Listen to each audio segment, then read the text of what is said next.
Story వల్ల మంచి కథల లోకం. Hi friends, welcome back to Anu story world. కథా మంజరిలో ఇవాళ మీరు వినబోతున్న కథ మట్టిలో బతుకమ్మ. రచన గళం అనురాధ కోవెల. పుణ్యమే బిడ్డ, భూమాత సల్లగా చూస్తుంది. ఆ మాటల్లో ఎంత నిశ్చయం ఉందో అంతటి శాంతము ఉండేది ఆమెలో. కొత్తగా ఆ వీధిలోకి అడుగుపెట్టిన మమ్మల్ని మొదట పలకరించింది ఆమె, ముత్తమ్మ.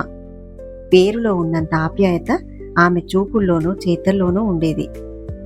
మా ఇల్లు ఆ వీధి చివర మలుపులో ఉంటే సరిగ్గా మా ఇంటికి ఎదురుగా ఒక రోడ్డును తన ఇంటికి వాకిలిగా, మరో రోడ్డుకు ఇంటికి వెనకగా చిన్న గేటు కలిగి ఉండేది ముత్తమ్మ ఇల్లు.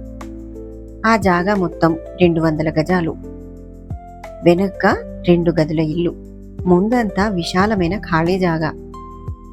నిజంగా చెప్పాలంటే అది ఖాళీ జాగా కాదు, ముత్తమ్మకు అది తన పచ్చటి ప్రపంచం.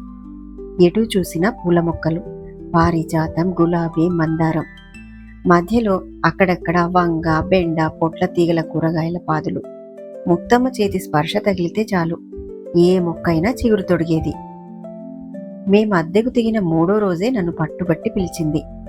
బిడ్డ, నీ వాకిలి బోసిగా ఉంది, మట్టితో మనసు కలిపి పనిచేయాలి, పదా ఈ గులాబీ మొక్క నాటుదాం అని నాకు టైం లేదని చెప్తున్నా వినకుండా పట్టుబట్టి మట్టిలో నా చేతిని దూర్చి ఓ లేత గులాబీ మొక్కను నాటించింది. అంతేనా? కాదు, గుమగుమా వాసనతో నీ ఇల్లంతా పండుగలా ఉండాలి అంటూ బంతిపూల నారిచ్చి మా వాకిలి అంచున కంచె వెంబడంతా నాటించింది.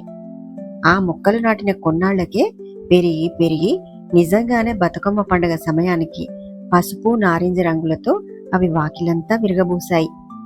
అదంతా ముత్తమ్మ చలవే. మాకు 3 పోర్షన్లకు ఒకటే ఉమ్మడి వాకిలి. తెల్లవారుజామునే నేను నిద్రలేచి వాకిలంతా శుభ్రం చేసి ముగ్గులు వేసేదాన్ని. ఒకరోజు ఇదంతా చూసి ముత్తమ్మ అంది, ఎందుకమ్మ నువ్వే ఒక్కదానికి కష్టపడతావు, వాళ్ళని కూడా కొన్ని రోజులు వేయమని చెప్పు, వాకిలి పని కదా అని. నేను నవ్వేసి, లేదు ముత్తమ్మ, నాకు ఇష్టమే, వాకిలి చల్లి ముగ్గు వేస్తే మనసు ప్రశాంతంగా ఉంటుంది అనేదాన్ని. అప్పుడు ఆమె కళ్ళు మెరిసేవి. మట్టిలో మునిగిపోయిన తన వేళ్లను చూసుకుంటూ, అవును బిడ్డ, భూమాతకు పూజ చేస్తే పుణ్యమే, ఈ మట్టి మనిషిని సల్లగా చూస్తుందిలే అనేది ఎప్పుడు. ముత్తమ్మకు మట్టి అంటే కేవలం నేల కాదు, అది ఒక సజీవమైన దేవత. ఆమె చేతులు ఆ మట్టిని ముట్టుకునే తీరులోనే ఒక ఆరాధన ఉండేది. కాలం రెక్కలు కట్టుకుని పరుగు తీసింది. ముత్తమ్మ మనసు ముక్కలయ్యే రోజు ఒకటి రానే వచ్చింది. ఆమె కొడుకు, ఈ ఖాళీ జాగాలో నాకు ఇల్లు కావాల్సిందే అని మొండికేశాడు. ఆ పచ్చటి తోటలో ఒక్క రాత్రిలో జేసీబీ మోత మోగింది. ఆమె ఎంతో ప్రేమగా పెంచిన పూల మొక్కలు, కూరగాయల తీగలు, చెట్లు అన్నీ తెగి నేలకూలాయి. పాపం ముత్తమ్మ చేతులు నరికినట్టయిపోయింది ఆ తల్లికి. ఆ పచ్చటి ప్రపంచం కాస్త కాంక్రీట్ కుప్పగా మారింది. ఆమె మౌనంగా చూసింది, ఒక్క మాట కూడా అనలేదు. ఆ ఇంటి పునాదులు పడేటప్పుడు ఆమె కళ్లల్లో నీడలు తప్ప ఇంకేమీ లేవు.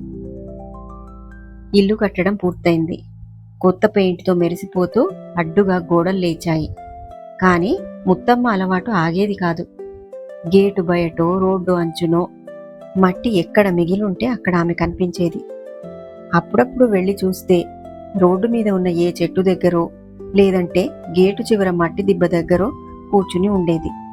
తన చిరు చేతులతో ఆ మట్టిని సవరిస్తూ, చదును చేస్తూ, చిన్న చిన్న గుంటలు చేసి నీళ్లు పోస్తూ ఆ పగిలిన మట్టినే మళ్లీ ప్రేమగా నిమురుతూ ఉండేది. నాకనిపించేది ఆమె ఆ భూమాతకు మౌనంగా పూజ చేస్తోందని, తనను దూరం చేసినందుకు క్షమించమని వేడుకుంటోందని. ఆ తర్వాత వయసు ప్రభావమో, మనసు దెబ్బ తగలడమో కానీ ముత్తమ్మలో చురుకుదనం పూర్తిగా తగ్గిపోతూ వచ్చింది. 3 ఏళ్ల కిందట ఒకసారి అస్వస్థతతో ఆసుపత్రికి తీసుకుపోతే డాక్టర్ చెప్పాట, బ్రెయిన్లో రక్తం గడ్డకట్టిందని. ఇప్పుడు ముత్తమ్మకు జ్ఞాపక శక్తి తగ్గుతోంది, మనుషులను, మాటలను మర్చిపోతోంది. రాను తనెలా మారుతుందో ఎవరికీ తెలియదు.